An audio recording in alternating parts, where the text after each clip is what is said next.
Should Trump win a week from tomorrow, he has already stated that he will immediately fire FBI Director Christopher Wray, Gina Haspel, and Defense Secretary Mark Esper. And also, apparently,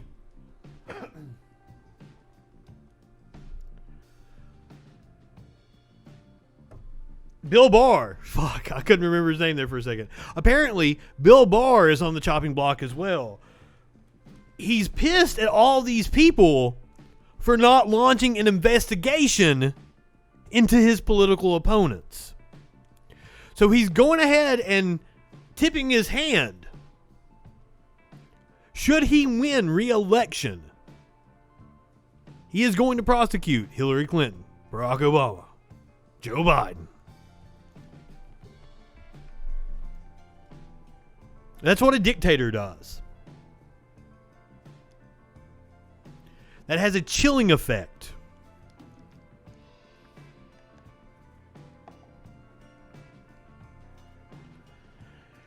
I can't stress enough how fucking scary that is.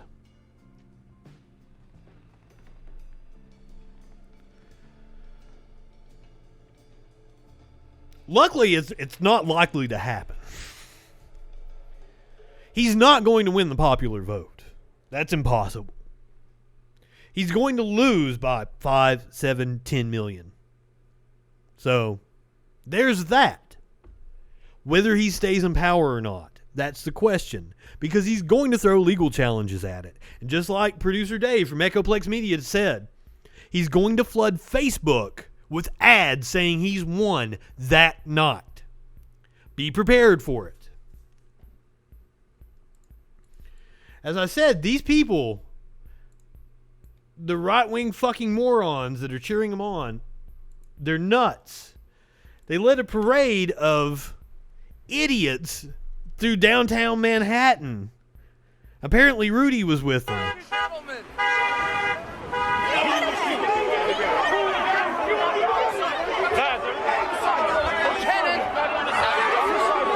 I'm just saying, I watched Borat on Friday night, and if I was Rudy Giuliani, I'd never show my fucking face in public again.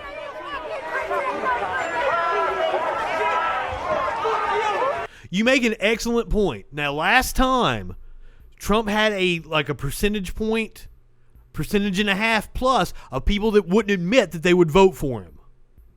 I think that swings the opposite way this time. I think there are Republicans that won't admit that they're not going to vote for him. So I think you're exactly right. Guys. Fuck you, Rudy.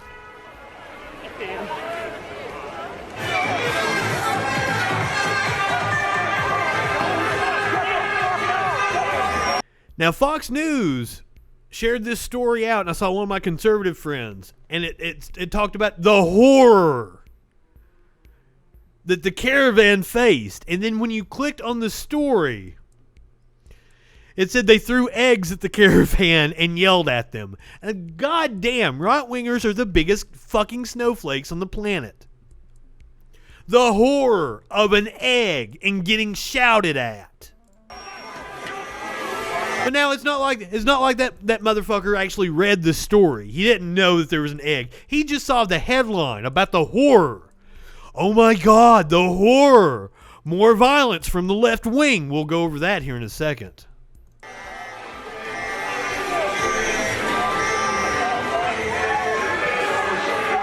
They're just pelting them with eggs. They deserve to be. By the way, these people aren't from Manhattan.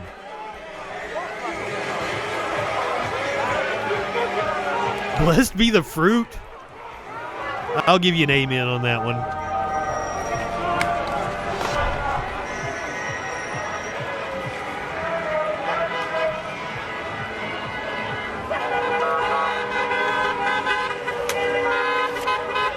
Oh, he grabbed the Blue Lives flag and walked on it. Yes! That guy's my hero.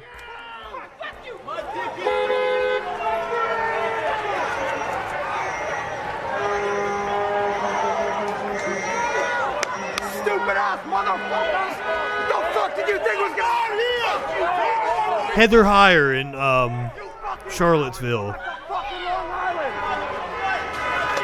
Have you ever seen me wear the shirt that says "Fuck Nazis"? I wear it a lot.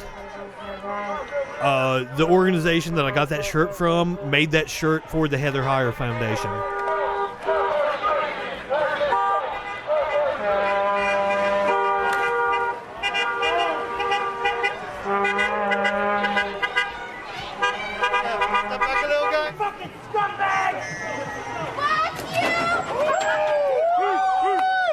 So yeah, these assholes were just driving through Manhattan trying to provoke people. And that's a lot of... I get that from right-wingers a lot of times. They'll say incendiary things on their Facebook in order to get people to argue with them, and then they're like, oh, you attacked me. You knew exactly what you were doing. You're a shit poster. Don't get upset when somebody comes and gives it back to you. Pisses me off more than anything. Now, at Trump's rally last night, we saw the Blue Lives flag there. I want to point this out. This motherfucker has actually switched out the American flag with the Blue Lives flag. How much more fascist can you get? And this is absolutely significant.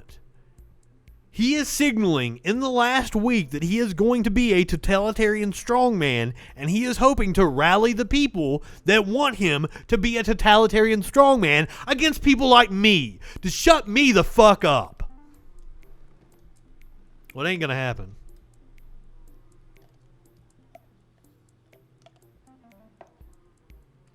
This is the last vestige of your neoliberal con job. This 40 years of Reaganomics finally comes to an end.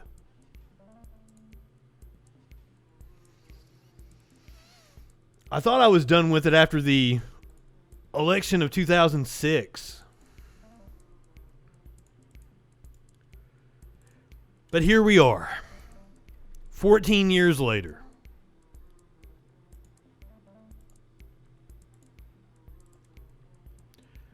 Does Raw Story have enough ads on it? So Carl Bernstein of Woodward and Bernstein. Woodward, the guy that Trump has twice given interviews to and then bashed because he wrote a book about the interviews he gave to him. So Bernstein is reporting that there are several GOP senators that are actually plotting against Trump should he try to pull some funny business. I'm glad you said Reaganomics worked. I'm glad you said that. Because this graph proves it didn't fucking work. And anyone that says it did, you're going against your own best interest. This shit right here, wages staying flat since 1980, don't fucking benefit you. But hey, be sure to put the commies in their place, right? You'll shut me up, and then you'll make fucking less money. Jesus Christ.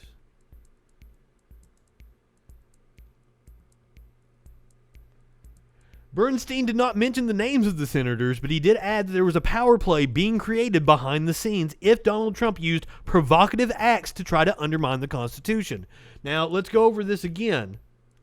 I had an argument today with a guy that said it's okay to criticize both sides. I'm like, that doesn't make any sense. This isn't a both sides thing. Nobody that worked for Joe Biden came out and said that he's a threat to the Constitution. When the president's own defense secretary comes out and says he is a threat to the Constitution, I don't have much respect for Mad Dog Mattis. But maybe, perhaps we should listen to him on this one.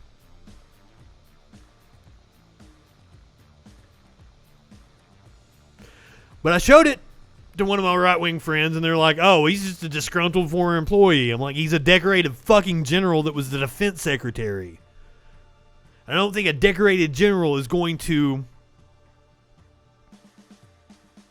just throw around words willy-nilly without regard for what they mean. I'm going to guess that this Marine general is very measured in the things he says. So if such a person denounces the president and describes him as a threat to the Constitution, maybe you should listen to him. But hey,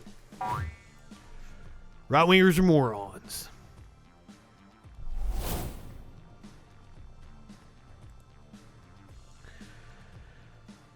I don't exactly know what they're going to be able to pull, the senators, that is.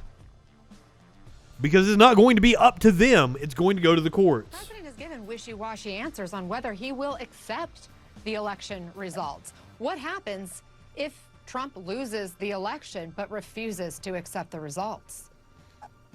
Well, one, I don't think he's been wishy-washy about it. I think he hasn't. He's very strenuous about telling people around him that he intends to use every tool at his command to see that there is no way that the Democrats and Joe Biden. Well, here's the thing. Is he's most likely going to go to jail if he leaves office. That's the only thing that's been protecting him. Is a fucking memo from, the 70s that they can't indict a sitting president? So fucking stupid. Now, Sparkles and I were talking about it last night. It's unfortunate that we've got a guy like Biden coming in and we're not going to get to shove a fucking pole up Trump's ass and march him down the fucking street a la Gaddafi.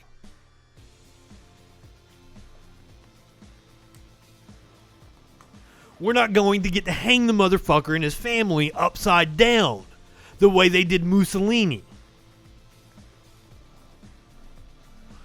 My God, would I love to participate in that.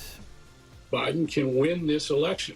The only way would be a landslide that would be so undeniable that the Republican senators on the Hill would have to go to Trump and tell him, you cannot challenge this election. You cannot. He's going to. The senators are not going to be able to stop him. And a methodology in which he intends to prolong the count, to make it impossible, perhaps, for the Electoral College, when it's supposed to meet, to reach a majority. That's part of his strategy, so that there might not be a majority going for Joe Biden. And then the election would go to the House. But everything he is looking at, and I get some of this from Republicans on the Hill, who are terribly, terribly concerned about what they regard as the president's brush with unconstitutional and unthinkable acts to undermine the electoral process. And they are very, very worried about it. Many Republicans in the Senate. Well, then grow some fucking balls and come out and say something about it. That's why I'm tired of fucking idiot-ass right-wingers. A plan that if the president provokes a constitutional crisis, which they believe he will. He will try to find a way to let law and order and the Constitution prevail.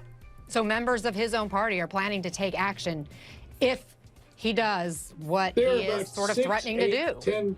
10, pardon me. Yes, there are about 6, 8, 10 members of the Senate. Republicans in the Senate are talking with each other about how to restrain what they... Those 5, 6, 10 should have voted for impeachment. If they were that concerned, where the fuck were they in January? Regard as an out-of-control, almost madman, to use the term of one of those senators, who is determined to do anything. He is a madman. Office, regardless of its legality, regardless of how far it crosses lines that are unthinkable in terms of authoritarianism. They are very, very worried. And that also includes people who talk to Mitch McConnell, that they know that McConnell, too, is worried about what this president is liable to do. There is real concern because... Well, then they should have stepped up and said something about it. Held responsible for his actions if they don't do something about his provocative acts to undermine the Constitution, if he goes as far in this scorched earth campaign as they fear he will, some of these senators.